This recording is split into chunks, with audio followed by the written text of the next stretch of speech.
بالله ربا وبالإسلام دينا صلى الله عليه وسلم نبيا ورسولا رضيت بالله ربا وبالإسلام دينا وبمحمد صلى الله عليه وسلم نبيا ورسولا حسبي الله لا إله إلا هو عليه توكلت وهو رب العرش العظيم حسبي الله لا إله إلا هو عليه توكلت وهو رب العرش العظيم حسبي الله لا إله إلا هو عليه توكلت وهو رب العرش العظيم حسبي الله لا إله إلا هو عليه توكلت وهو رب العرش العظيم حسبي الله لا إله إلا هو عليه توكلت وهو رب العرش العظيم حسبي الله لا إله إلا هو عليه توكلت وهو رب العرش العظيم حسبي الله لا إله إلا هو عليه توكلت وهو رب العرش العظيم اللهم صل على سيدنا محمد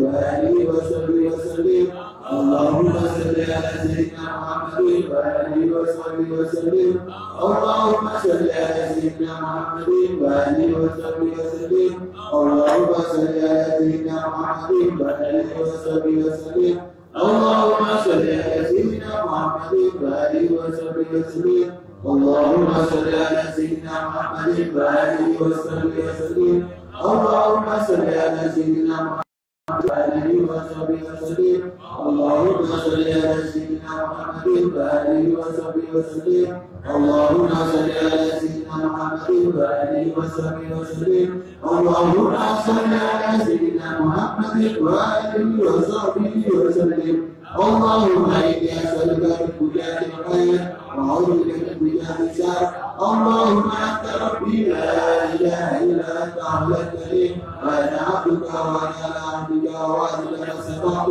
أعوذ بك من شر ما صنعت أعوذ بك من نعمتك علي وأعوذ بك اغفر لي فإنه لا يغفر الذنوب إلا أنت اللهم أنت ربي لا إله إلا أنت عليك توكلت وأنت رب العرش العظيم ما شاء الله كان وما لم يشأ لم يكن ولا حول ولا قوة إلا بالله العلي العظيم أعلم أن الله على كل شيء قدير وأن الله قد أحاط بكل شيء علما اللهم إني أعوذ بك من شر المسيح ومن شر كل دابة أنت بمثلها إن ربي على صراط مستقيم يا حي يا قيوم برحمتك أستغيث ومن عذابك أستغيث حسبي بشأن كله ولا تكلني إلى نفسي ولا إلى أحد من خلقك أو حبايبي اللهم إني أعوذ بك من الهم والأحزان وأعوذ بك من العجز والكسل وأعوذ بك من الجبن والبخل وأعوذ بك من غلبة الدين والقهر والرجال اللهم إني أسألك العافية في الدنيا والآخرة اللهم إني أسألك العفو والعافية والمعافاة الدائمة في ديني والدنيا وآخر وفاتي اللهم استر عوراتي وآمن روائحي اللهم اغفر بين يدي ومن قلبي وعن يميني وعن شمالي ومن فوقي وعن رحمتك وتعالى من تحتي اللهم أنت خلقتني وأنت تهديني وأنت تدعوني وأنت تسقيني وأنت تميتني وأنت تهديني وأنت على كل شيء قدير أصبحنا لا كلمة الإسلام ولا كلمة الإخلاص ولا دين نبينا محمد صلى الله عليه وسلم ولا ملة أبينا إبراهيم حنيفا مسلما وما كان من المشركين اللهم بك أصبحنا وبك أمسينا وبك نحيا وبك نموت وعليك نتوكل وإليك النشور أصبحنا وأصبح الملك لله والحمد لله رب العالمين اللهم إنا نسألك خير اليوم وخير ونشره ونوره وبركته وهداه اللهم إنا نسألك خير اليوم وخير ما فيه وخير ما قبله وخير ما بعده وأعوذ بك من شر هذا اليوم وشر ما فيه وشر ما قبله وشر ما بعده اللهم أصبح بي بنعمة عظيمة من قلبي ومنك وحدك لا شريك له ولك الحمد ولك الشكر على ذلك سبحان الله وبحمده ورضا خلقي ورضا نفسي ورضا كلماتي سبحان الله وبحمده أنت خلقي ورضا عهدي ورضا نفسي ورضا كلماتي سبحان الله وبحمده أنت خلقي ورضا نفسي ورضا نفسي ورضا كلماتي Subhanallah wa bihamdihi adada khalqihi أشهد أن لا إله إلا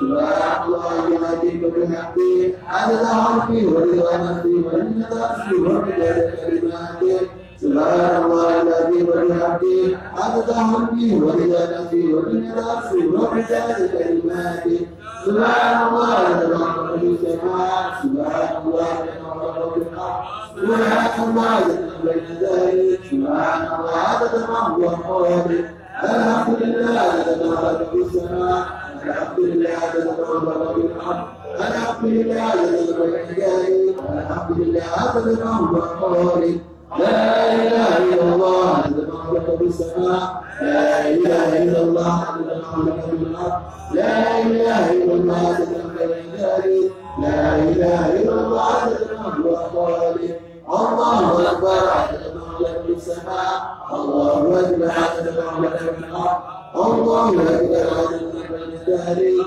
الله أكبر عدد ما هو خالق لا حول ولا قوة إلا بالله العلي العظيم عدد ما خلق السماء لا حول ولا قوة إلا بالله العلي العظيم عدد ما خلق الأرض لا حول ولا قوة إلا بالله العلي العظيم عدد ما بين ذلك لا حول ولا قوة إلا بالله العلي العظيم عدد ما هو خالق لا إله إلا الله وحده لا شريك له له الملك وله الحمد لله وهو على كل شيء قدير عدد كل ذرة ألف مرة لا إله إلا الله وحده لا شريك له له الملك وله الحمد لله وهو على كل شيء قدير عدد كل ذرة ألف مرة لا إله إلا الله وحده لا شريك له له الملك وله الحمد لله وهو على كل شيء قدير عدد كل ذرة ألف مرة في كل لحظة عددا عدد خلقه وعدد نفسه وملكاته ومداد كلماته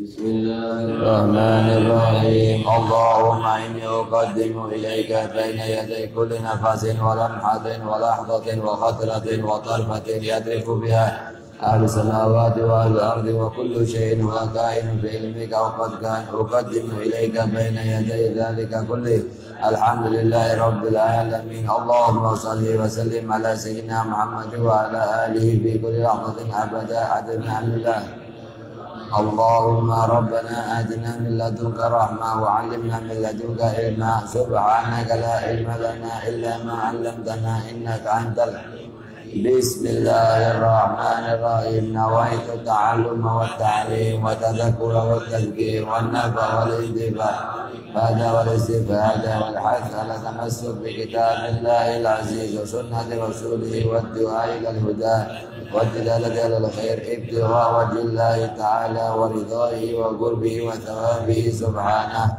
اللهم صل على سيدنا محمد وآله وسلم اللهم ألهمنا علما نفقه به أوامرك ونواهيك وارزقنا به من فضلك فنناجيك يا أرحم الراحمين اللهم إنا نسألك فهم النبيين وحفظ المرسلين وإلهام الملائكة المقربين اللهم أغننا بالعلم وزينا بالحلم وأكرمنا بالتقوى وجملنا بالعافية الراحمين اللهم إنا نستودعك ما قرأناه أو نقرأه في هذا المجلس نقول له ما بعده فاحفظه علينا حتى ترده إلينا وقت احتياجنا إليه يا أرحم الراحمين اللهم أكرمنا بنور الفهم وأخرجنا من ظلمات وافتح لنا أبواب رحمتك وأهلنا الراحمين سبحانك لا علم لنا إلا ما علمتنا إنك أنت العليم الحكيم صلى الله على سيدنا محمد وآله وصحبه وسلم اللهم إليك الخير بالأمور كلها بيده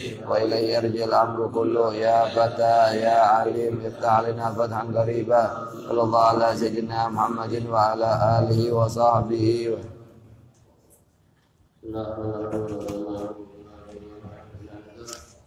Rukun yang ke-13 tertib.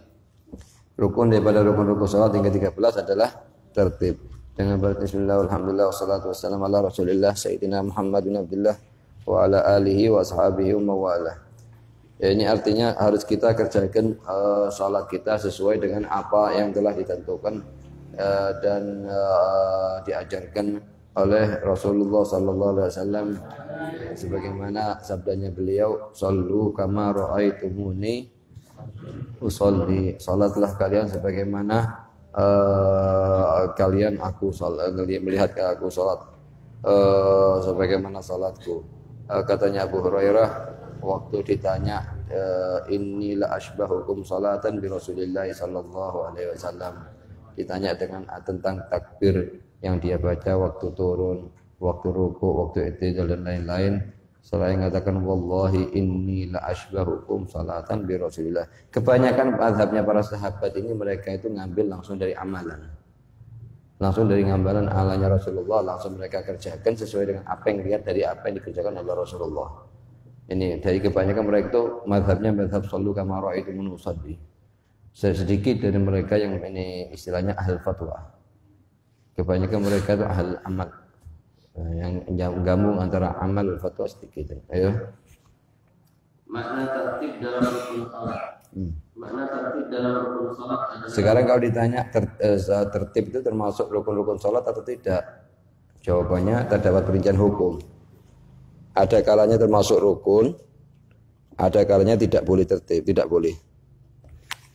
Nah, apa definisinya? Atas seluruh rukun yang harus bersamaan, maka tidak boleh tertib. Misalnya apa? Antara niat dengan takbiratul ihram, tidak boleh tertib. Antara qiyam dengan Fatihah tidak boleh tertib. Antara tasyahud dengan duduk tidak boleh tertib. Ma tajib fihi al-muqaranah, maka tidak boleh tertib. Yang kedua, selainnya itu maka termasuk rukun tertib ini. Misalnya apa? Misalnya ruku itu terjadi setelah kita qiyam baca Fatihah baru ruku. Kemudian i'tidal itu terjadi setelah ruku. Kemudian sujud itu terjadi setelah i'tidal. Kemudian julus di antara dua sujud terjadi setelah sujud yang pertama. Wa hakadha. Begitu ya. Makna tertib dalam rukun salat adalah melakukan setiap rukun salat, baik yang berupa perkataan atau perbuatan pada waktu dan tempatnya sesuai tuntunan syariat. Sesuai tuntunan syariat. Begitu. Jadi kisahnya Fatihah dibaca di mana? Fatihah dibaca di posisi qiyam. Nah, berarti harus wajib di posisi qiyam. Kalau kita baca Fatihah di posisi ruku sebagai gantinya qiyam atau i'tidal, maka la yujzi, tidak cukup dan bisa batal salatnya. Ayo. B. Hukum tertib pada sebagian rukun salat. Tertib pada sebagian rukun salat. Maka di sini bilang tertib sebagian, bukan seluruh. Karena ada sebagian rukun harus tidak boleh tertib, harus bersamaan. Kalau ditanya ini tertib rukunnya salat, rukun-rukunnya salat atau bukan? Di selain masalah yang harus bersamaan termasuk rukun. Tapi di masalah yang harus bersamaan tidak boleh ada tertib, bahkan harus sama. Begitu ya. Tidak sah salat seseorang jika dikerjakan tanpa tertib. Nah, Sebagaimana yang telah dikerjakan dan diajarkan oleh Rasulullah SAW. C. Dalil diwajibkannya tertib dalam salat. Dalil diwajibkannya tertib dalam salat adalah sabda Rasulullah SAW kama ra'aitumuni usalli. jadi subhanallah ya, dari hikmahnya banyak dari hadis shallu kama ra'aitumuni usalli ini. Ini paling besarnya faedah waktu kita ngajarkan ilmu kepada siapapun itu kalau diiringi dengan ngamalkan. Itu taksirnya, pengaruhnya kepada pendengar itu besar. Jadi lain hanya kalau kita sebatas taklim setelah itu bubar tidak diajak ngamalkan, itu ada faedahnya insya Allah. Ini ada yang ngerjakan, ada yang tidak. Tapi kalau sekarang ngerjakan sebentar lagi diamalkan. Sekarang taklim sebentar lagi diamalkan. Sedang taklim sebentar lagi diamalkan. Itu tidak lupa seumur hidup. Begitu. Makanya harus mengatakan shallu kama ra'aitumuni usolli. Sudah Rasulullah menjelaskan secara terperinci dalam hadis-hadisnya ruku, i'tidal, sujud dan lain-lain. Cuman dikasih untuk secara global para sahabat shallu kama ra'aitumuni usolli. Begitu, ayo. Agak maju dikit aslinya. Artinya sholatlah kalian sebagaimana kalian melihatku melakukan sholat. Nah. Jadi masalah-masalah yang berhubungan dengan rukun tertib. Satu, tertib antara fardu-fardu sholat. Nah, perlu kita perhatikan ya. Sudah kita ketahui sekarang masalah pertama apa? tertib itu termasuk rukun apa bukan? Jawabannya di masalah yang harus bersamaan bukan termasuk rukun, bahkan tidak boleh tertib. Kalau di masalah yang selain itu maka termasuk rukun. Nah, tertib. Sekarang tertib itu dibagi berapa? Tertib itu dibagi 3. Tertib, perhatikan, dibagi menjadi berapa? 3. Yang pertama tertib antara fardu dengan fardu, antara fardu rukun dengan rukun, atau kita tulis rukun dengan rukun. Yang kedua, tertib antara rukun dengan sunnah. Yang ketiga, tertib antara sunnah dengan sunnah. Jadi kalau ditanya tertib itu di sholat dibagi menjadi berapa? Jawabannya berapa? 3. Pertama, tertib antara fardu, antara rukun dengan rukun. Misalnya apa? Misalnya kita tidak boleh ruku kecuali diam dulu. Diam baca Fatihah baru ruku. Tertib antara ruku sama rukun itu. Tertib antara rukun sama sunnah. Misalnya gimana? Kita baca doa iftitah, kemudian ta'awud, baru baca Fatihah. Fatihah rukun, iftitah sama ta'awud hukumnya sunnah. Itu tertib antara sunnah sama rukun, atau rukun dengan sunnah. Yang kedua, antara sunnah sama sunnah gimana? Kita baca iftitah dulu baru ta'awud, jangan dibalik. Jangan ta'awud dulu baru iftitah. Nah, sekarang kita ketahui pembagiannya dulu. Lah hukumnya apa? Entar lagi nyusul. Yang pernah perhatikan dulu dibagi berapa itu tertib dalam sholat. Karena rukun ke-13 dari rukun-rukunnya sholat namanya tertib. Nah, tertib itu pertama kali kita harus pahami secara global, yaitu dibagi menjadi 3. Rukun dengan rukun. Ini hukumnya wajib. Hukumnya apa? Wajib. Tertib antara rukun dengan rukun hukumnya wajib. Yang kedua, rukun dengan sunnah. Ini merupakan syarat agar mendapatkan pahala sunnah. Merupakan syarat untuk mendapatkan pahala sunnah. Misalnya ini, kita kan tertibnya gimana gambarannya masalahnya? Gambarannya gini, sekarang kita takbir. Begitu takbir, Allahu Akbar, doa iftitah dulu kan? Doa iftitah dulu, kemudian ta'awud, baru Fatihah. Ini Fatihah ini namanya rukun. Kita tertib antara sunnah sama rukun atau rukun dengan sunnah. Itu syarat untuk mendapatkan sunnah. Dengan pengertian kalau kita misalnya begini, Allahu Akbar, Bismillahirrahmanirrahim, kemudian kita kan wajah tu wajhilladzi fatara samawati. Kemudian a'udzubillahi minasyaitonir rajim. Ini dua-duanya sudah dapat, sudah habis sudah. Tidak bisa diulang sudah. Sudah keluar waktu. Ataupun kita ulang tidak dapat sudah. Karena tempatnya harus tertib. Syaratnya untuk syarat dapat pahala sunnah baca doa iftitah, pahala sunnah baca ta'awud, kalau kita letakkan ta'awud dan iftitah di sebelumnya Fatihah. Karena Fatihah itu mempunyai 2 sunnah sebelumnya, 2 sunnah setelahnya. Oke, jadi ini Fatihah begini di tengah-tengah. Lah 2 sunnah sebelumnya apa? Doa iftitah sama ta'awud. 2 sunnah setelahnya amin sama surat. Kalau ditanya apa 2 sunnah sebelum Fatihah dan 2 sunnah setelah Fatihah? Jawabannya 2 sunnah sebelum Fatihah apa? Doa iftitah. Yang kedua, ta'awud. Ta'awud perkataannya kita, ucapan kita, a'udzubillahi minasyaitonir rajim. 2 sunnah setelahnya Fatihah yaitu amin. Yang kedua, surat, baca surat. Surat-surat pendek itu termasuk sunnahnya Fatihah. Jadi yang kedua dari pembagiannya rukun dari pembagiannya tertib itu tertib antara rukun dan sunnah atau sunnah dan rukun. Hukumnya apa? Merupakan syarat untuk mendapatkan pahala sunnah. Dengan pengertian kalau kita dulu kan rukunnya dulu al-mutaqaddim itu hilang sudah pahalanya sunnahnya. Meskipun anak lupa tadi, tidak sengaja baca Fatihah selesai baru ingat kalau belum baca doa iftitah. Kalau belum ingat misalnya baca apa? Baca ta'awud, halat sudah tidak bisa diulang lagi. Tidak bisa diulang lagi. Karena doa iftitah ini sunnah dan supaya sunnah harus memenuhi syarat-syaratnya. Berapa syarat-syaratnya sunnahnya doa iftitah? 6. Ta'awud 5. Kalau 5 syaratnya doa iftitah terpenuhi, maka sunnah untuk baca. Kalau ini 5. Akan datang pembahasannya itu nanti. Ya. Nah, yang ketiga, tertib antara sunnah sama sunnah. Gimana gambarannya? Baca dulu iftitah baru ta'awud. Nah, kalau anak misalnya Allahu Akbar, a'udzubillahi minasyaitonir rajim, wajah tu wajah, halas, kehilangan sudah nanti doa iftitahnya nanti. Yang didulukan itu yang terhitung. Ada khilafiyah, cuman masalah yang secara global yang perlu kita pahami, itu yang didulukan yang terhitung. Berarti meskipun kita baca nanti setelahnya a'udzubillahi minasyaitonirrajim, kemudian ingat lupa belum baca doa iftitah. Gimana sekarang? Menurut pendapat yang utama tidak bisa dibaca sudah. Kalaupun dibaca tidak dapat pahalanya karena posisinya harus sebelum ta'awud. Ini hukum antara sunnah dan sunnah merupakan sama kayak gini, merupakan syarat untuk mendapatkan pahala sunnah. Jadi yang ditulis sekarang bahwa syarat tertib itu dibagi menjadi 3, 1, 2, 3. Kalau yang pertama hukumnya wajib, yang kedua hukumnya syarat mendapatkan sunnah, yang ketiga sama. Yang ketiga apa? Sama. Ya. Tertib antara fardu sholat merupakan salah satu rukun dari rukun. Iya. Ini yang dimaksud dengan rukun ke-13. Rukun ke-13 daripada rukun-rukunnya sholat tertib. Nah, itu tertib seperti yang Nabi bilang tadi itu di sebagian rukun. Jadi kalau dikatakan wajib ini pada sebagian rukun yang di sini. Ini dua, ini bisa masukkan di dalam sini. Jadi kalau dibilang sini dibagi 2. Antara rukun merupakan tidak. Nah. Jadi, kalau yang disyaratkan dikerjakan secara bersamaan maka tidak boleh. Kalau selain itu maka merupakan rukun. Di sini nih masuk sini setelah.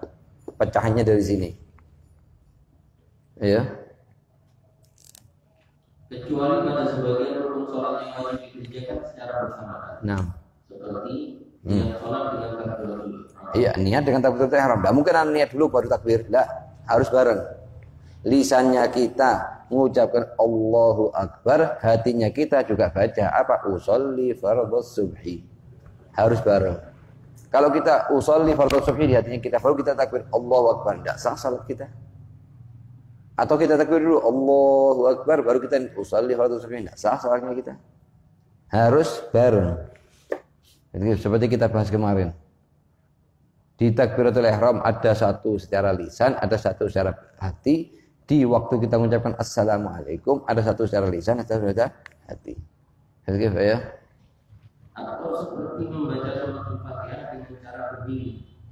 Maka tidak termasuk. Nah, berdiri sama kita tadi bilang. Fatihah berdiri, satu kesatuan dia. Nah, mungkin Anda berdiri dulu baru duduk baca Fatihah. Anda baca Fatihah baru duduk.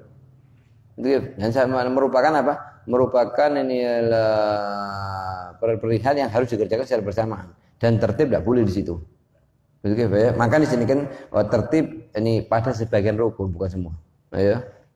2. Tertib antara amalan fardu dan sunnah. Ya, antara rukun dan sunnah, ya. Tertib antara amalan fardu dan sunnah bukan termasuk dalam rukun salat. Bukan termasuk. Yang paling penting inti kerjakan rukunnya, sunnah inti kerjakan ditinggalkan tidak masalah. Begitu ya.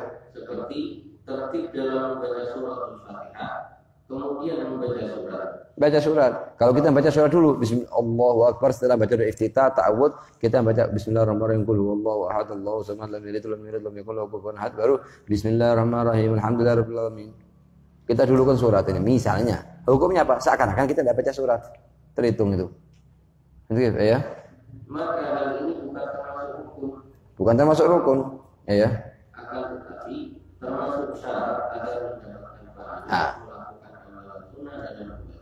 Aduh, termasuk semua syarat untuk dapatkan pahala, ya. Lain halnya, jika membaca surat sebelum membaca suratul Fatihah, maka tidak mendapatkan pahala sunnah membaca surat. Nah. Kecuali jika diulang lagi membaca surat setelah membaca Fatihah. Kalau diulang lagi setelah ini masih terhitung. Jadi setelah Al-Dhalin ulang lagi. Tadi sebelum Fatihah baca surat Al-Ikhlas, setelah Fatihah baca lagi surat Al-Falaq. Al-Falaq terhitung, bacaan, ya. Maka mendapatkan pahala sunnah ketika membaca surat. Nah. 3. Kesimpulan hukum jika seseorang meninggalkan ini sudah selesai ya. Ada sekarang perinciannya kalau saya meninggalkan tertib bagaimana? Tertib yang antara fardu dengan rukun. Ini kita bahas. Tertib antara rukun dan rukun kalau ditinggalkan bagaimana? Sebab tertib kita ketahui dibagi menjadi 3. Tertib antara rukun sama rukun. Ini akan nyabang di sini nanti. Ini sekarang yang akan kita bahas sebentar lagi cabangan dari sini. Bukan cabangan dari sini wala sini. Cabang dari mana? Dari antara rukun dengan rukun. Kita bagi 2, ada kalanya tertib antara rukun sama rukun itu hukumnya wajib rukun. Lah ada kalanya tidak rukun. Yang akan kita bahas cabangnya dari sini nanti. Kalau kita ninggalkan ini hukumnya gimana? Harus kita pahami dulu titiknya di mana posisinya. Akal tidak kecampur dengan maklumat yang ini. Supaya tidak kecampur. Anda tunjukkan sekarang karena perinciannya agak rumit sedikit. Inti perhatikan yang akan kita bahas di sini posisinya. Ini yang akan kita bahas itu di sini. Ini akan kita bahas. Apa? Pembagian tertib antara rukun sama rukun yang merupakan wajib. Kapan? Selain yang wajib dikerjakan secara bersamaan. Maka wajib misalnya apa? Antara rukun, qiyam sama ruku. Harus qiyam dulu baru ruku. Harus ruku dulu baru i'tidal. Harus i'tidal dulu baru sujud. Nah kalau misalnya perihal tersebut ditinggalkan bagaimana? Nah ini ada perincian hukumnya ya. Jadi kita baca dari sini ya. Jika disengaja, maka batal. Ya kalau sengaja, misalnya dia ruku, sebelum dia sekarang ruku sebelum baca Fatihah, maka batal salatnya. Harus nanti waktu berdiri itu baca Fatihah dulu baru ruku. Tapi tidak dia takbir langsung ruku, tidak baca Fatihah, batal salatnya. Kalau dengan sengaja, dengan tahu hukum. Bukan termasuk yang masbuk, ya. Jika tidak disengaja, maka perincian hukumnya sebagai berikut. Satu, jika ia sebagai imam. Nah, ada kalanya sebagai imam, ada kalanya sebagai munfarid, makmum. Ada sebagai imam, ya. Jika ia sebagai imam atau orang yang sholat munfarid, ini hukumnya sama. Kenapa? Karena mereka berdua tidak bergantung sholatnya dengan sholatnya orang lain. Yang kedua, kalau dia sebagai makmum. Ninggalkan apa permasalahannya sekarang? Ini pahami di sini. Ini permasalahannya sekarang adalah ninggalkan tertib yang merupakan wajib. Ini merupakan masalah yang wajib, ya. Mendahulukan. Nah, ini dibagi tiga. Dibagi tiga. Mendahulukan rukun fi'li yaitu perbuatan atas fi'li rukun fi'li dari rukun fi'li. Nah, dari rukun fi'li. Ini perbuatan juga. Ini yang pertama. Jadi kalau kita ninggalkan tertib bukan dengan sengaja. Kalau sengaja batal salatnya kita halas, selesai satu sudah. Lah kalau kita ninggalkan tertib tidak sengaja, posisi sebagai imam atau munfarid. Kita lihat ada tiga keadaan. Keadaan yang pertama, dulukan fi'li ala fi'li. Ayo. Contohnya apa? Ayo. Melakukan Sujud sebelum ruku. Mestinya ruku dulu baru sujud. Ruku, i'tidal baru sujud. Ini orang dari ruku belum langsung sujud. Dari qiyam sampai fa'ul langsung sujud. Ini Pak. Seperti apa? Ini sujud sebelum ruku. Iya. Ini yang pertama, perbuatan dari perbuatan. Fi'li ali fi'li. Ayo yang kedua. Perbuatan dari perkataan. Perkataan gauli. Seperti apa?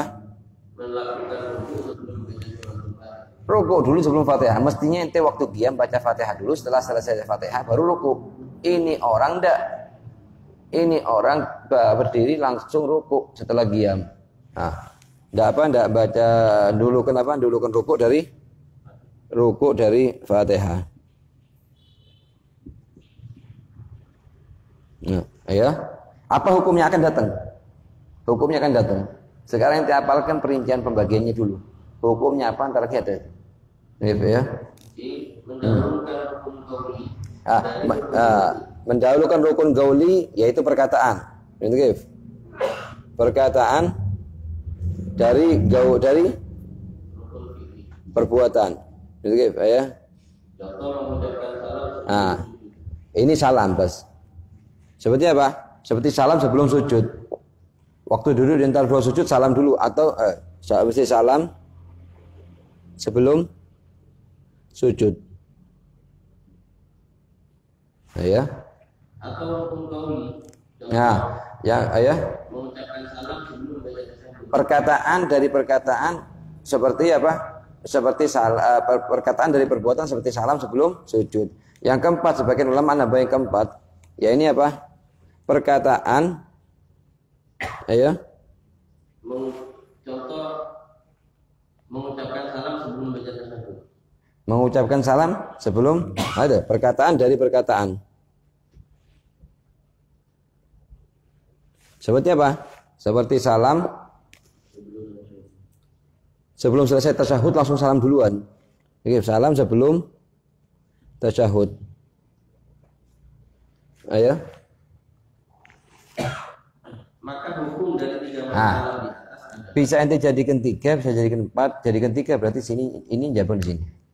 3 dan 4 sama, ada bedanya. Sebagian fuqaha jadikan 3, sebagian fuqaha jadikan 4. Yang intinya pertama gauli itu fi'li dari gauli. Yang kedua gauli dari gauli. Yang ketiga gauli dari gauli dari fi'li. Yang keempat gauli wa wassalam dari gauli juga. Nah, hukumnya Pak ya? 1. Jika disengaja maka hukum ini. Di semua ini sekarang 1 dari 1 sampai 4 ini kalau sengaja apa enggak sengaja? Kalau sengaja batal sholatnya. Sengaja batal. Ayo. 2. Jika tidak disengaja maka perincian hukumnya adalah Kalau enggak sengaja misalnya apa? Sujud sebelum ruku. Sujud di rakaat pertama sebelum dia ruku. Enggak sengaja, ya. Atau misalnya ruku sebelum Fatihah. Enggak sengaja lupa misalnya. Atau salam sebelum sujud. Enggak sengaja, ya. jika tidak Kita misalnya ambil satu contoh supaya tidak bingung. Kita ambil satu contoh karena pembagiannya 4 kan. Kita ambil satu contoh misalnya apa? Misalnya satu orang ini dia sujud sebelum i'tidal. Jadi waktu posisi rukuk begini, mestinya kan i'tidal dulu kan, baru sujud. Ini orang enggak, langsung di posisi rukuk langsung sujud. Berarti dia ninggalkan i'tidal, ya. maka rincian hukumnya adalah sebagai berikut. Ya. Jika teringat sebelum melakukan hukum yang sama Nih, dibagi menjadi 2. Qabla bulughi mithlihi, ba'da bulughi mithlihi. Kalau sudah ini semua ini 1, 2, 3, 4, hukumnya apa? Kalau sengaja batal, kalau tidak sengaja dibagi 2. Qabla ini dibagi 2 ini. Dibagi 2 ini. Qabla bulughi mithlihi, yang kedua ba'da bulughi mithlihi. Jadi 1, 2, 3, 4 masalah ini dibagi menjadi 2. Kalau sengaja batal, kalau tidak sengaja dibagi 2. Qabla bulughi mithlihi, ba'da bulughi mithlihi. Apa artinya qabla bulughi mithlihi? Fahamin. Artinya qabla bulughi mithlihi gimana maknanya, gimana gambarannya? Misalnya satu orang lupa tidak baca Fatihah. Teringat waktu dia di posisi ruku atau di posisi i'tidal atau di posisi sujud. Ini qabla bulughi mithlihi. Apa artinya qabla bulughi mithlihi? Kalau dia katakan ba'da bulughi mithlihi, dia teringat di posisi yang sama di rakaat sebelumnya, di rakaat setelahnya. Misalnya dia ingat kalau dia baca Fatihah, di mana posisinya?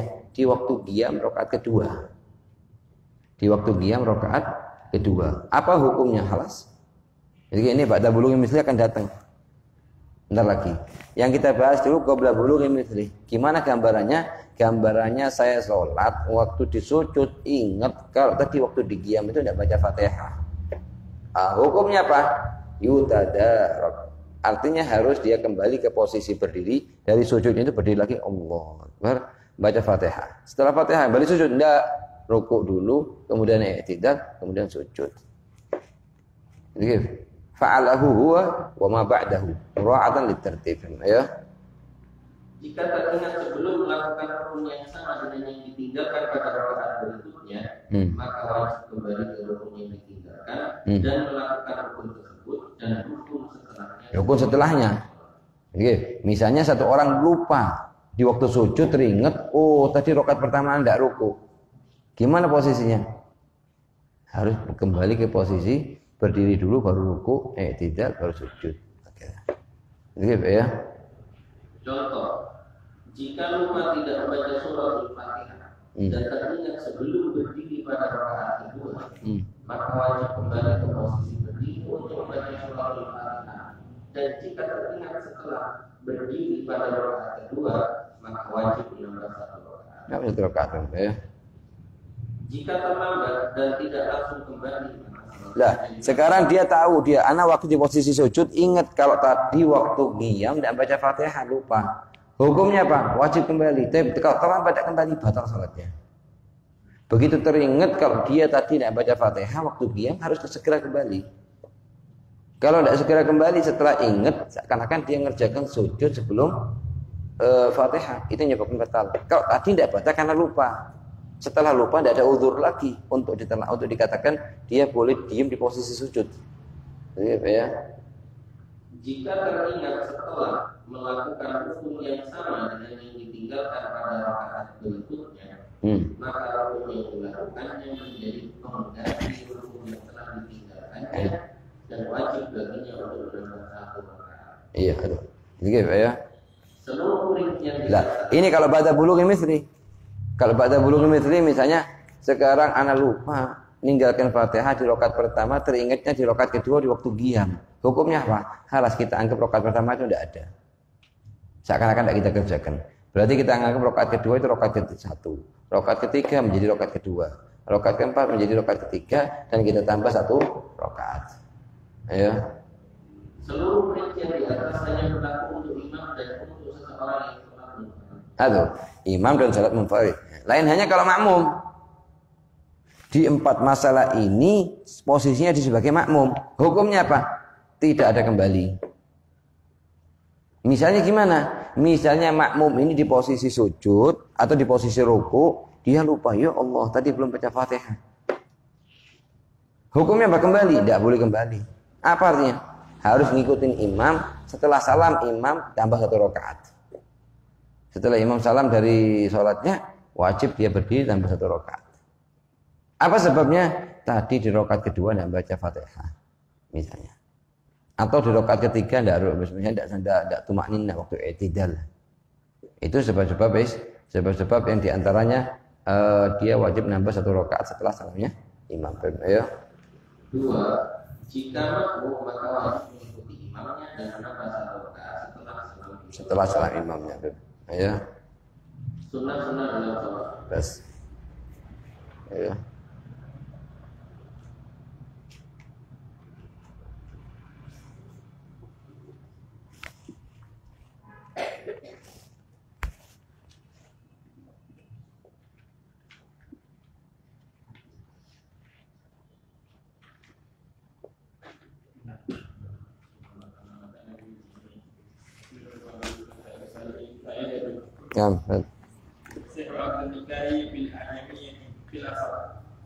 Bismillah, alhamdulillah, wassalatu wassalamu ala rasulillah. Sekarang masalah dalam pernikahan, apakah sah kita ngadakan akad nikah dengan selain bahasa Arab? Ijab dan qabul ini apakah sah dikerjakan dengan selain bahasa Arab?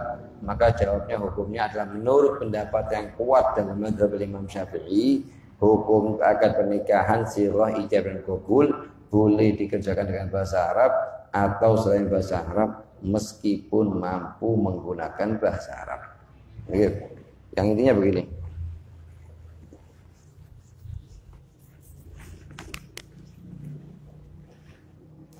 Perhatikan. Sekarang Z ini misalnya Z mau nikah dengan Hindun. Siapa abahnya misalnya? Abahnya misalnya Ahmad. Nah, perkataannya Ahmad seperti kita ketahui hari lalu ini, perkataannya Ahmad ke Z namanya ijab. Jawabannya Ahmad jawabannya Z kepada Ahmad itu namanya gobul. Perkataannya Ahmad kepada Z ijab. Jawabannya Z kepada Ahmad namanya gobul. Ijab dan gobul ini apakah harus pakai bahasa Arab? Ada 3 pendapat dari para ulama. Ada 3 pendapat dari para ulama. Pendapat yang paling kuat yaitu pendapatnya Imam Mu'tamad dalam mazhab Imam Syafi'i, tidak harus pakai bahasa Arab. Meskipun ini bisa bahasa Arab, ini bisa bahasa Arab. Meskipun boleh pakai bahasa apapun. Tapi dengan berapa syarat? Dengan 2 syarat. Boleh dengan selain ini, boleh pendapat yang Mu'tamad ini boleh pakai selain bahasa Arab, tapi dengan 2 syaratnya harus terpenuhi. 2 syaratnya harus terpenuhi. Syarat pertama apa? Syarat pertama, bahasa yang akan digunakan bisa dipahami oleh wali, zot dan dua saksi. Misalnya Bakar sama Ali. Nah ini Bakar sama Ali faham dengan apa yang diutarakan oleh Zaid dan Ahmad. Kalau misalnya ini Zaid sama Ahmad mau nikahkan dengan bahasa Indonesia, ini orang Arab tidak paham sama sekali bahasa Indonesia, tidak tahu apa yang diomongkan, tidak sah. Itu syarat pertama. Syarat kedua, an yakuna sharih fi tilkal lughah. Apa? Itu lafaz yang digunakan sharih. Artinya lafaz itu digunakan hanya khusus untuk pernikahan, bukan untuk digunakan untuk perihal-perihal yang lain. Itu memang kalimat sering kita pakai di daerahnya kita, semua orang paham, khusus untuk pernikahan. Paham ya? Itu pendapat yang kuat dalam mazhab Imam Syafi'i, boleh akad nikah dengan selain bahasa Arab meskipun wali calon suami kedua saksi paham bahasa Arab, meskipun. Pendapat yang kedua, tidak boleh akad nikah dengan selain bahasa Arab meskipun tidak mampu bahasa Arab. Tidak boleh. Ini pendapat yang kedua apa?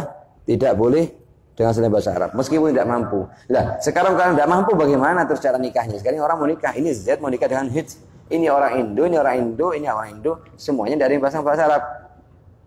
Gimana jawabannya kalau menurut pendapat yang kedua? Ada salah satu dari dua jalur. Dua cara. Cara yang pertama, sabar belajar dulu. Bukan belajar bahasa Arab dulu nih. Hanya pas menggunakan angkah tuka fulan binti fulan bimahar kata. Ini jawab gobil itu, artinya gobil itu saya terima nikahnya, Mas. Ini hitungan 5 menit, 10 menit ini belajarnya ini. Bukan kita belajar bahasa Arab fi'il madhi, fi'il mudhari, fi'il amr, syaraf dan gitu. Ya nikah ini orang terakhir ini. Gitu. Ini hanya sebatas ini angkah, ini ngerti lafaz mau diucapkan. Ini mau mengucapkan apa ke sini? Mau mengucapkan ya Zaid angkah tuka Hind binti Ahmad bimahar 10 miliar rupiah. Pas itu terjemahkan. Terus ini Syuf nanti akan jawab gini-gini, artinya begini-gini, alas. Itu pertama. Langkah pertama apa? Belajar dulu. Langkah yang kedua, mewakilkan kepada orang yang paham bahasa Arab. Ini pendapat yang kedua. Apa? Tidak boleh dengan selain bahasa Arab. Nah kalau tidak mampu, salah satu dari dua caranya. Yang ketiga ada perinciannya. Kalau bisa bahasa Arab, tidak boleh dengan selain bahasa Arab. Kalau tidak bisa bahasa Arab, tidak bisa dia tidak bisa bahasa Arab. Boleh makanya. Kalau tidak bisa maka boleh dengan bahasa Arab. Lihat dulu orang ini bisa bahasa Arab tidak ini. Ini 1, 2, 3, 4 bisa bahasa Arab semua. Kenapa pakai bahasa Arab? Karena semua para hadirin supaya menyaksikan, tidak ada urusannya mereka. Yang dibutuhkan saksi dan pernikahan cukup 2. Betul ya? Iya. Apa selain bahasa ajam itu? Selain bahasa Arab, bahasa Inggris, bahasa Indonesia, bahasa Madura, bahasa Jawa, bahasa apapun. Betul ya? Meskipun menurut pendapat yang kuat ini boleh pakai selain bahasa Arab meskipun ini semuanya bisa bahasa Arab. Ayo. I'tibaran yang karena kita hitung makna di sini, bukan lafadznya. Yang penting maknanya sama. Saya nikahkan kamu, misalnya Zaid, Ahmad yang katakan kepada Zaid, saya nikahkan kamu putri saya Hind binti Ahmad dengan mahar 20 juta. Katanya Zaid, saya terima nikahnya dengan mahar tersebut. Halasah. Ini maknanya sama dengan angkah tukah Hind binti Ahmad bimahar 10 miliar, enggak betul nikah bil mahar mazkuri. Maknanya bedanya apa? Ayo. Karena yang dihitung maknanya, bos, terjemahannya maknanya, bos. Ayo. Karena lafaz tidak ta'alaq bil ijaz bi khilaf Fatihah. Fatihah ini ta'alaq bil ijaz, artinya bahasa Arab itu sendiri punya mukjizah khusus, memang tidak ada selainnya. Gitu ya. Makanya kalau tidak mampu sholat semua baca surat Fatihah diganti dengan 7 ayat. Tidak mampu diganti dengan 7 zikir, bukan diterjemahkan tuh Fatihah. Gitu ya. Waktufnya diterjemah ya. Ya. Dengan syarat boleh pakai bahasa Arab, an yafhamal akidah. Ini faham. Meskipun para hadirin semuanya tidak ada yang paham. Ya. Sorihan, ya. Fi lughatihim. Artinya lafaz yang diucapkan oleh Zaid Ahmad kepada Zaid kepada Ahmad itu lafaz yang khusus digunakan untuk perihal pernikahan. Bukan lafaz ini untuk digunakan untuk jual beli, hibah menghibahkan dan lain-lain. Mustarak ini tidak. Sehingga ini tidak paham apa tujuannya mereka berdua. Kalau lafaz itu mustarak mempunyai makna banyak, kemudian digunakan untuk pernikahan, ini tidak akan paham. Maksud tujuan mereka berdua ini apa? Bab apa yang dipakai? Makanya harus story yang jelas sekiranya khusus untuk pernikahan. Gitu ya.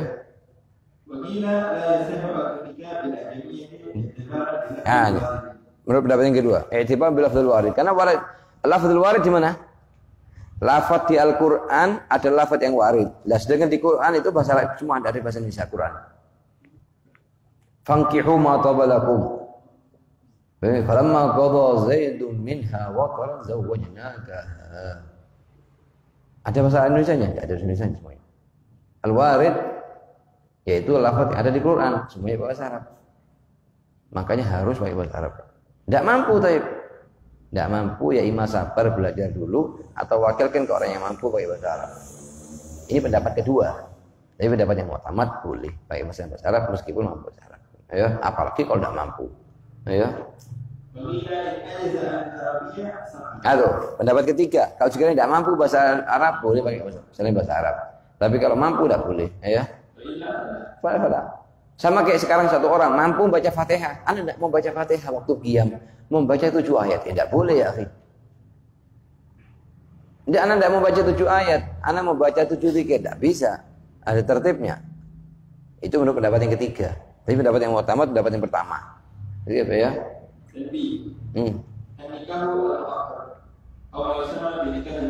Sekarang nikahul muaqqad. Ini misalnya Ahmad, ini jangan Ahmad.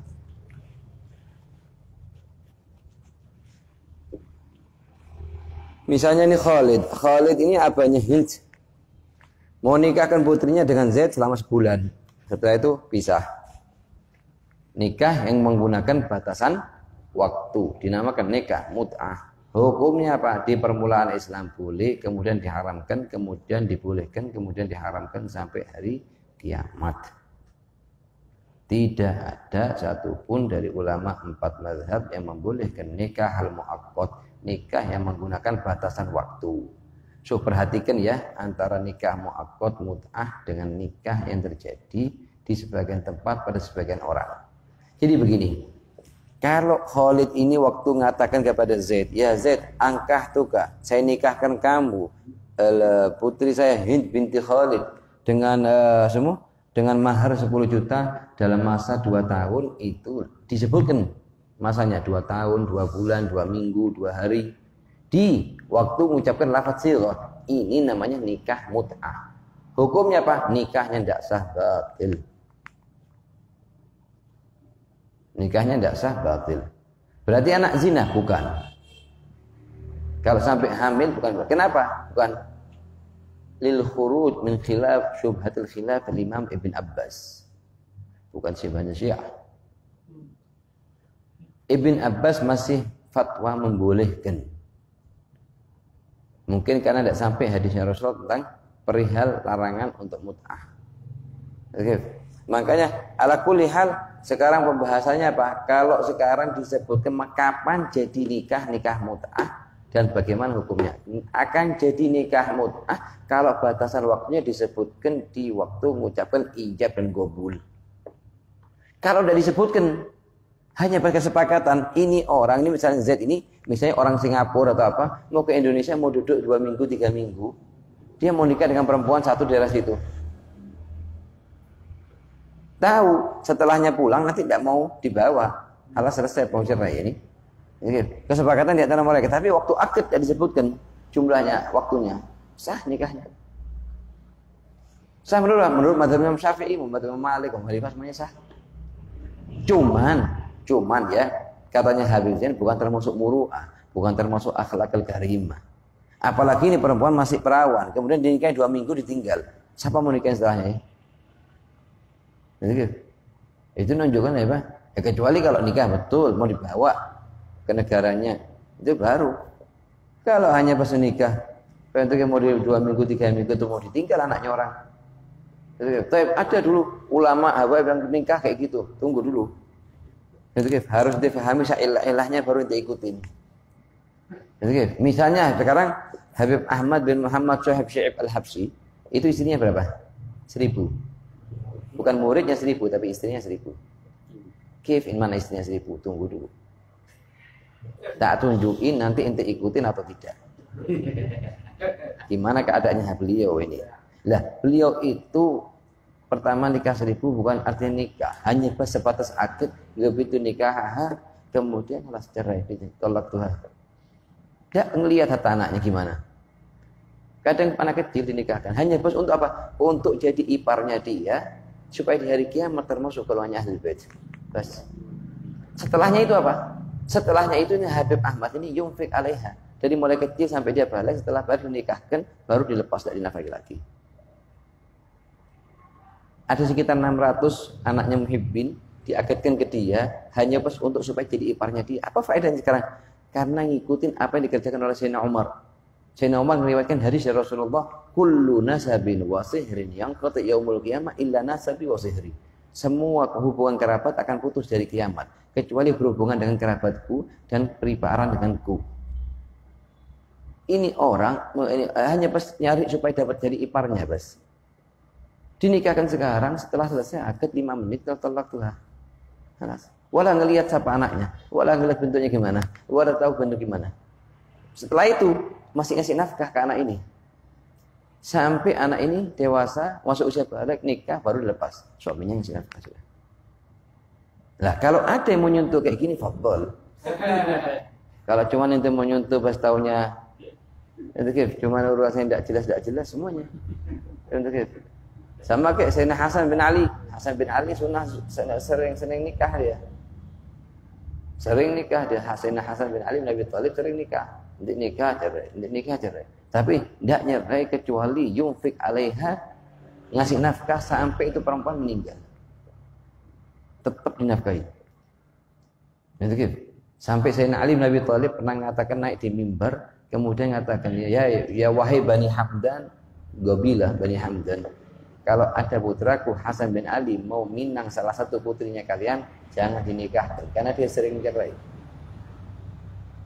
Terus ada salah satu dari mereka berdiri, ya Amirul Mukminin, wallahi kalau dia mau nikah sehari 100 kali dan mau cerai 100 kali, kita nikahkan.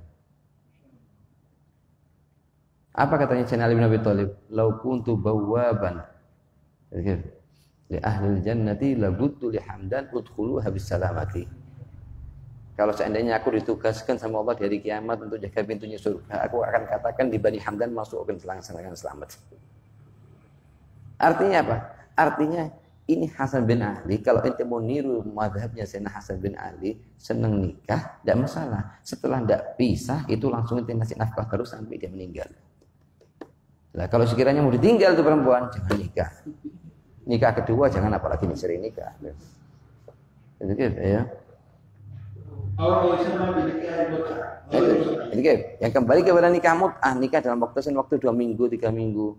Katanya Habib Zain bukan muru'ah. Kalau sampai apalagi ini perawan, dinikahkan dengan cuma 2 minggu, 3 minggu terus ditinggal. Bukan termasuk muru'ah. Kasihan anaknya ini. Jadi ente pikir anaknya itu sendiri mau digitukan. Jadi orang pakai dzuk, pakai akhlak. Jadi kalau sekiranya mau dinikahi, mau dibawa seumur hidupnya, tamam lah bas. Masih muskilah. Ayo. Wamanhiyun anhu, kalau nikah mut'ah artinya apa? Disebutkan di sirahnya ijab dan qabul akan nikah selama 2 minggu, 3 minggu dengan mahar 10 juta, 5 juta, 3 juta, hukumnya adalah haram dan termasuk perkara yang dilarang sampai hari kiamat. Ya. Ini karena kalau nikah mut'ah itu hanya sebatas syahwat. Tidak ada tujuan lain daripada niat-niat nikah, membentuk rumah tangga, menjaga diri dari maksiat. Tidak ada semua itu. Begitu ya? Di permulaan Islam jaiz, boleh. Kenapa? Karena sahabat ini keluar jihad sama Rasulullah ke satu daerah, duduk 6 bulan, 7 bulan. Perjalanannya aja 3 bulan, 4 bulan. Lah mereka bashar, mereka manusia, mereka butuh. Lah apa? Ada jalan yang halal. Allah nurunkan diperbolehkannya apa? Nikah mut'ah selama mereka dalam keadaan peperangan Ghazwa itu. Itu agar mereka tidak mau mengerjakan yang haram-haram. Itu ya.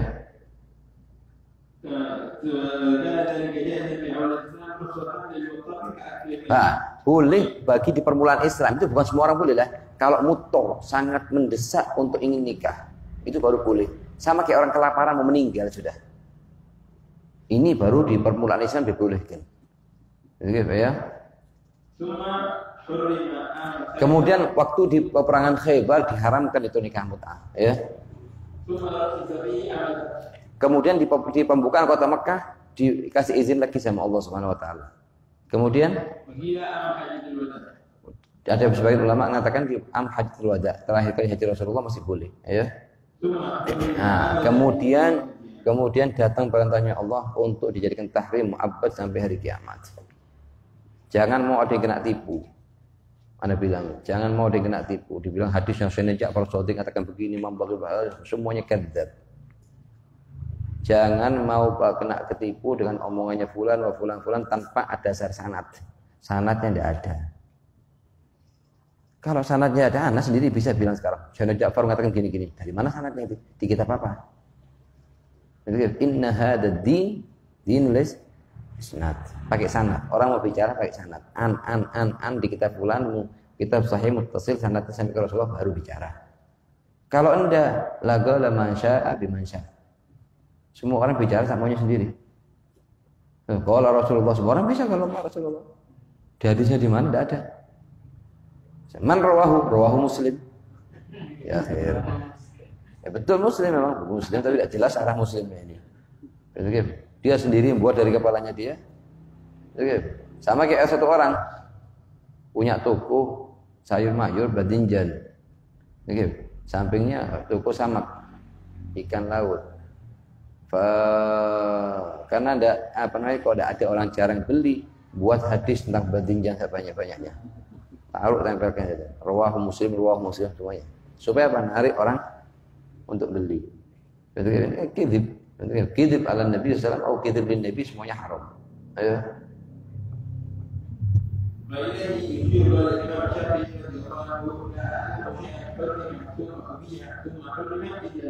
Ilah mut'ah, ya.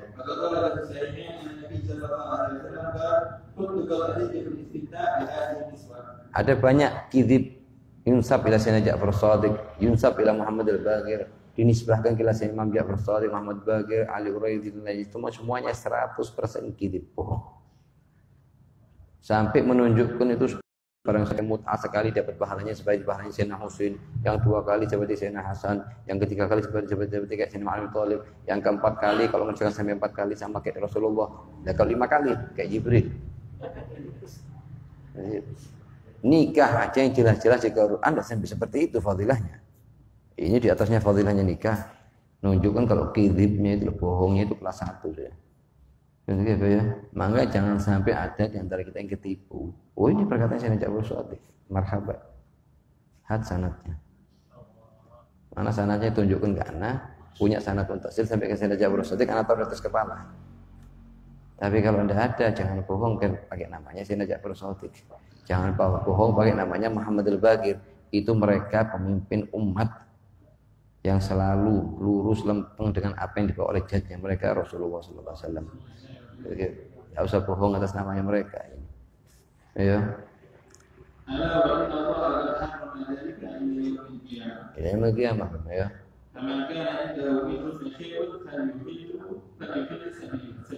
Nah, barang siapa yang pernah katanya Rasulullah melakukan mut'ah sampai sekarang masih belum dicerai, lepaskan perempuan tersebut.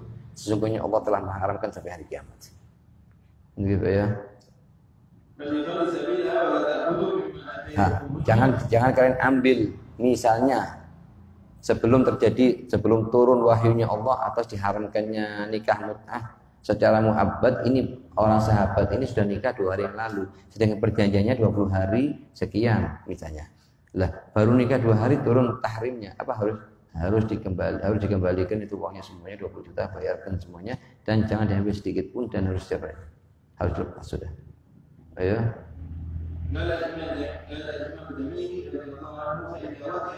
Nah, kalau misalnya terjadi di zaman sekarang ada satu orang mengerjakan nikah mut'ah, lah bagaimana status hukum fikih yang terjadi? Iya. Kalau satu lihat dulu ini orang jahil apa ini orang ngerti. Ini orang ini tidak ngerti. Ini sekarang terjadi nikah apa nih? Nikah mut'ah. Ini orang bodoh atau orang pinter ini? Kalau sekiranya orang bodoh atau paham? Paham wis? Paham hukum. Ada kalanya orang tidak paham hukum, dia kena omongan-omongan teman-temannya tidak jelas. Dari mana bicaranya, niru ngikutin apa yang diomongkan. Dikerjakan sama dia nikah mut'ah. Jahilan bifasad, tidak tahu kalau dia nikah fasid. Apa hukum-hukum yang berhubungan dengan dia, ya? Fala hadda. Pertama tidak kena sanksi hukuman zina. Kenapa kok tidak kena sanksi hukuman zina? Kalau inti katakan nikah muka tidak sah. Li syubhatil khilaf Ibn Abbas. Karena Ibn Abbas masih berfatwa mengatakan boleh. Jadi sedangkan jumhur sudah mengatakan tidak. Karena Ibn Abbas mengatakan boleh karena belum nyampe hadis Rasul ke dia.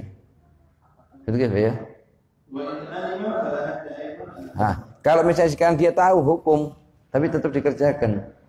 Menurut pendapat yang kuat dalam mazhab juga tidak kena sanksi. Kenapa? Masih karena sebabnya semuanya kembali kepada satu, yaitu li syubhatil khilaf Ibn Abbas. Kan Ibn Abbas masih mengatakan boleh. Ini kendalanya, ya. Nah, kalau dikatakan tidak ada, berarti ini tetap wajib bayar mahar ke sini. Itu hukum yang kedua. Hukum yang kedua apa? Hukum yang kedua dari dua masalah ini, yaitu pertama tidak kena had, tidak kena sanksi zina. Yang kedua wajib bayar mahar. Sama kayak mahar monika. Yang ketiga wal iddah. Kalau nanti dipisah di antara keduanya wajib melakukan iddah. Yang ketiga, ya. Wa yathbutun nasab. Yang keempat hukum yang berhubungan. Apa? Yathbutun nasab. Kalau ini misalnya ini Z nikah dengan Hid selama 20 hari, ternyata hamil ini. Ternyata apa? Hamil. Hukumnya apa? Nasabnya ini ke sini. Anak ini. Kalau misalnya lahir misalnya Bakar misalnya, maka Bakar ini anaknya nasabnya ke Z, bukan ke Hind, bukan seperti status anak zina. Kalau anak zina nasabnya ke ibunya. Tapi kalau ini statusnya anak syubhah. Syubhah itu nasabnya ke abah. Oke, ada beberapa masalah nasab ke abah, beberapa masalah nasab ke ibu. Oke, ya. Surat. Ya. Nah, gimana gambarannya nikah? Gambarannya nikah ma'ruf, semua orang ngerti sudah. Kalau zaman sekarang, kalau dulu yang ngerti sudah mau deket balik. Kalau sekarang umur 8 tahun ngerti sudah. Faham? Caranya ini ngatakan kepada Z, angkah tukah fulan binti fulan, dan Z jawab kebetu nikah. Ini gambarannya nikah. Ya.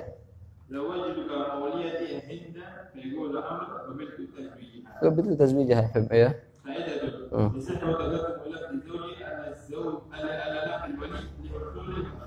Dihusul maksud itu namanya ijab gobul, kita punya istijab sama istiqbal.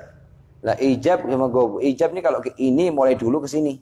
Tapi kalau Z dulu yang mengatakan kepada Khalid, itu namanya istijab. Zawijni bintak Hind binti Khalid bimahar 20 million. Fakal zawajtukaha. Itu namanya istijab. Ya. Boleh ijab, boleh istijab. Ini sama maknanya ini, ya. أو تزوجت ابنتك أو أنكحتك فيقول الولي تزوجتك أو أنكحتك. نعم إيه. ولو قال الولي زوجتك فقال زوج بنته. Ya, seperti yang bilang kemarin, ini apa namanya itu lafaz ijab gobul ini harus sempurna jawabnya. Jawabnya harus sempurna. Ada 3. Gobil tu nikahaha bil mahril madhkur. Ada berapa lafaz?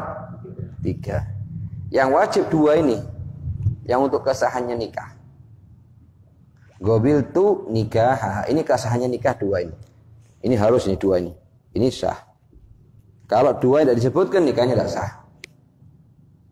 Tapi kalau bil mahril madhkur ini syarat agar nikahnya sah dengan mahar musamma. Kalau ini tidak disebutkan sahnya nikah tapi bil mahr mithil. Maharnya nikah itu ada 2. Ada 2 jenis. Ada namanya musamma, ada namanya mahar mithil. Apa bedanya? Bedanya kalau apa yang disebutkan wali di waktu dia ijab itu dinamakan musamma. Misalnya yang nikah antara Z sama Hind, walinya masanya Bakar. Lah Bakar ini mengatakan kepada Z, ya Z, saya nikahkan kamu dengan putri saya dengan mahar misalnya 20 juta. Lah ini 20 juta karena disebutkan dalam ijab dinamakan mahar musamma. Kalau mahar mithil ini Ya ini mahar yang sering terjadi di masyarakat sesuai dengan sifat perempuan yang dinikahin. Misalnya kalau perempuan perawan dengan bentuk seperti ini, itu maharnya berapa? Kita lihat saudari-saudarinya dia, misanan-misanannya dia, yang seleting dengan dia, maharnya berapa? Pada umumnya maharnya 15, berarti dia 15. Jadi tidak ada ukuran sekian, tidak ada. Tergantung dari sifat perempuan tersebut. Beda antara perawan dengan selain perawan. Beda antara misalnya kalau perawan itu misalnya apal Quran, dan ini tidak apal Quran. Kita perhatikan semua itu. Itu keutamaan kita perhatikan. Jadi bisa berubah-ubah. Lah mahar mithil ini bisa lebih mahal daripada musamma, bisa lebih kurang. Bisa lebih besar dari musamma atau bisa lebih kurang. Yang intinya apa? Yang intinya waktu Zaid mengatakan jawab kepada Bakar harus 3 kalimat ini supaya sah nikahnya dengan mahar musamma. Gobiltu nikahaha bil mahri al madhkur. Itu maka hukum nikahnya sah dengan mahar musamma. Kalau enggak, kalau sampai cuma segini tok, ini dari 1 2 tok aja, ini sudah disebutkan sah nikahnya dengan mahar mithil. Tapi kalau cuma 1 tok yang disebutkan gobiltu, enggak sah nikahnya. Atau gobiltu an nikaha, enggak sah nikahnya. Harus nikaha. Ukuran yang wajib. Kadang kalau ini Masya Allah ini kebanyakan tidak ada yang salah. Kenapa? Ini seminggu sebelumnya sudah datang ke Ustadz dulu. Ini apa cara jawabnya? Tapi tidak pernah mau nanya, ya apa syarat-syaratnya Zod. Yang penting cara jawabnya dulu gimana Bas? Betul ya? Lah Bas ini. Gobiltu. Waktu surah Ali dengan artinya tidak nambah kalimat gobiltu nikah atau gobiltu tazwijah, dari tambah itu. Hukumnya gimana? Lamian akid tidak sah nikahnya. 2 ini harus 2 ini. Gobiltu nikah apa 2 kalimat Bas? Nah, gitu ya. Ya, ya. Wal niatul latufi. Anak waktu mengatakan gobiltu aja niatnya nanya gobiltu nikah. Enggak nama ya. Katanya Bakar, anak apa tahu apa niatnya ente dalam hatinya ente. Kalau misalnya saya mengatakan, anak tadi waktu mengucapkan hanya gobiltu, niatnya anak gobiltu nikah. Cuma yang anak lafadzin gobiltunya, yang nikahnya dalam hati. Katanya Bakar, anak tidak tahu apa yang di hatinya ente. Dan 2 saksi tadi juga tidak tahu apa yang di hatinya ente. Jadi niatul latufid. Untuk apa ya? Ada sebagian ulama yang mengatakan kalau gobiltu tok ada sah nikah. Cuman usahakan kalau untuk pas masalah nikah ini usahakan harus sangat-sangat sah menurut seluruh ulama. Supaya tidak, karena mana berhubungan dengan keturunan, berhubungan dengan hubungannya dia tiap hari dengan istrinya. Ini masalah penting, masalah khatir, masalah bahaya. Begitu apa ya? Nah, kalau mu'adil afdal ya.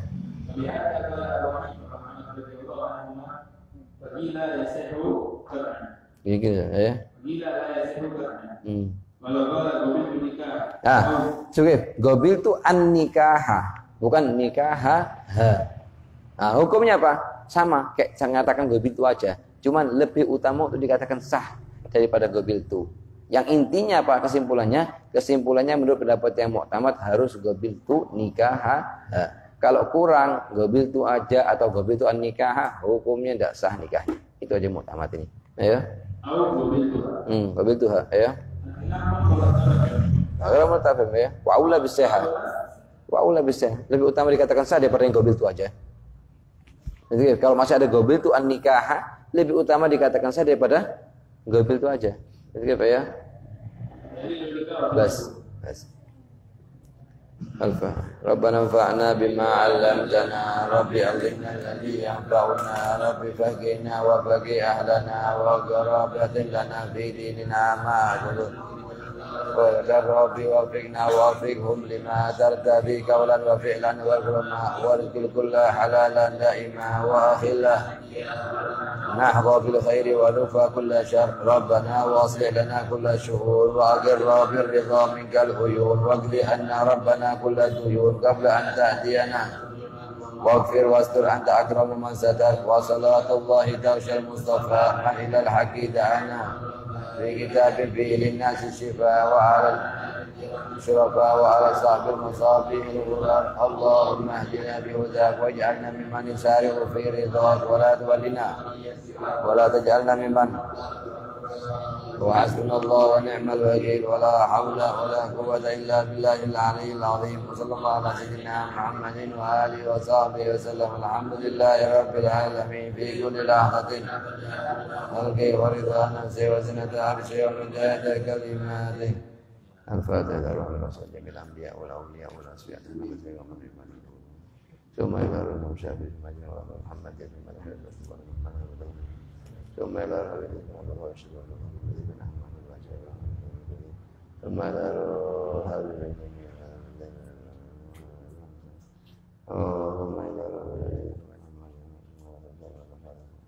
ثم إلى أرواح والدينا والديكم وأمواتنا وأمواتكم وأمواتكم أن الله يتغشاهم بالرحمة والمغفرة والشفاء والجنة وينفعنا بهم وبعلومهم وأسرارهم والبارك في الدين والدنيا والآخرة وإلى حضرة النبي سر الفاتحة.